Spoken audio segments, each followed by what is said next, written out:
ជំរាបសួរប្រិយមិត្តទាំងជិតទាំងឆ្ងាយទាំងថ្មីទាំងចាស់ស្វាគមន៍មកកាន់ផ្ទះរបស់សាជាប្រទេសឥណ្ឌាទីក្រុងកូអាដែលជាភាគបន្តធ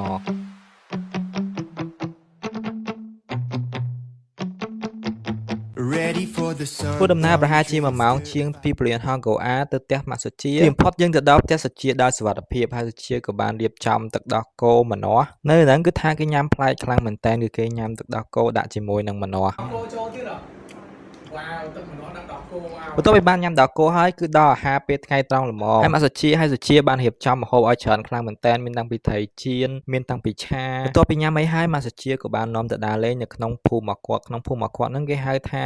South Goa របបប្រើជាភាសាខ្មែរមានន័យថា Goa ខាងត្បូងហើយសុខភូមិរបស់ម៉ាក់សាជាគឺថាស្រស់ស្អាតខ្លាំងមែនតើខុសប្លែកពីប្រទេសឥណ្ឌាដែលខ្ញុំធ្លាប់ទៅហើយផ្ទះរបស់គេមួយគឺថាស្រស់ស្អាតខ្លាំងមែនតើនិយាយទៅគឺថាគួរឲ្យចង់រស់នៅតែម្ដង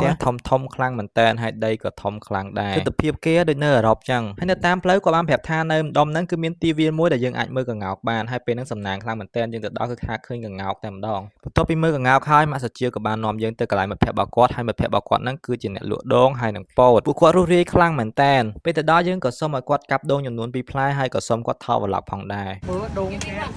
អានេះនឹងខ្មែរខែដូងតកែមែនបងដូងនឹងផ្អែមហ៎អូសំទៀតអត់សូវមានទឹកទេអត់សូវមានទឹកតែផ្អែមហ្មងណាអាទូចនេះផ្អែមមកស្រៀងដូងតកែដូងអីបងប្អូនអ្នកនេះហើយបើនិយាយពីឈ្មោះអ្នកនៅក្នុងទីក្រុងកូអាហ្នឹងគឺថាឈ្មោះលយខ្លាំងមែនតើឈ្មោះពួកគាត់ចេញមកគឺមិនមែនឈ្មោះឥណ្ឌាទេអស់នេះគឺឈ្មោះលក្ខណៈបែបអឺរ៉ុប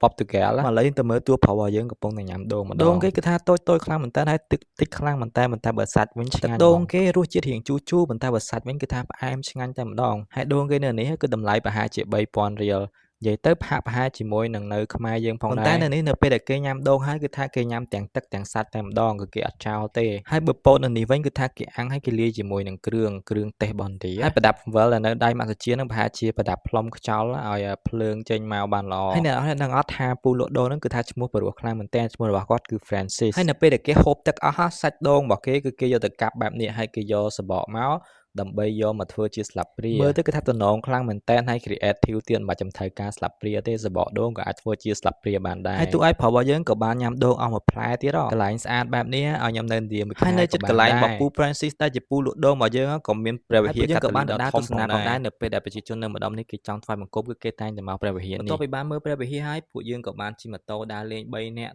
ជុំវិញស្រុកភូមិរបស់ម៉ាក់សាជាហ្នឹងតែម្ដងពុកម៉ែមើលទៅសភាពគិតថានៅហ្នឹងគឺជាកោះមួយហ្មងប៉ុន្តែមិនមែនទេនេះគឺជាសោះកូអាឬក៏កូអាហើយអ្នកនៅកូអាខាងត្បូងណាភាគច្រើនគឺសុទ្ធតែជាអ្នកមានដោយសារតែពួកគេហ្នឹងគឺសុទ្ធតែបានទៅរស់នៅក្រៅប្រទេសអ្នកខ្លះក៏ទៅរស់នៅអង់គ្លេសអ្នកខ្លះក៏ទៅរស់នៅបារាំងឬក៏នៅស្វីសជាដើមដោយសារតែនៅកូអាហ្នឹងកាលពីមុនគឺសិតក្រោមអាណានិគមរបស់ហើយនេះក៏ជាអ្វីដែលខ្ញុំបានដឹងពីម៉ាក់សាជាផងដែរឥឡូវហ្នឹងម៉ាក់សាជាបានជូនទៅកន្លែងមួយដែលគេហៅថា